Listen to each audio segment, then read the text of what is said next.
गुरु भाई माँ मान को जय गुरु संभाषण निश्चित भाव में आमर ढेंकानाल संघर आसंता वर्ष यही फेब्रुआरी मास सेकेंड सैटरडे एवं संडे ता पूर्व दिन फ्राइडे व शुक्रवार शनिवार एवं रविवार 2026 मसीहा फेब्रुआरी मास सेकेंड सैटरडे जो पड़ुची शुक्रवार शनिवार एवं रविवार आमर शुक्रवार अधिवास शनिवार एवं रविवार यही संघ रहिबो। तेणु आपण माने पालपुर संघरे जेभली भाव में अभ्यर्थना आरंभ करी अति सुंदर भाव में वर्तमान पर्यंत सुंदर भाव में जेभली सम्मेलन को सफल साफल्यमंडित करिसेंती ता निश्चय मनमुग्धकर।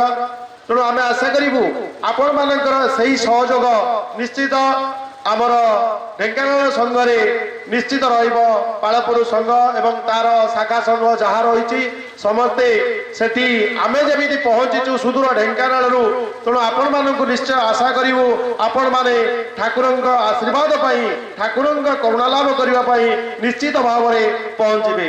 आमर श्री गुरु सेवक संघर संपादक भाव एवं आमर ट्रस्ट बोर्ड तरफ आपण मानक साधारण निमंत्रण। जय गुरु जय गुरु जय गुरु जय गुरु। एबे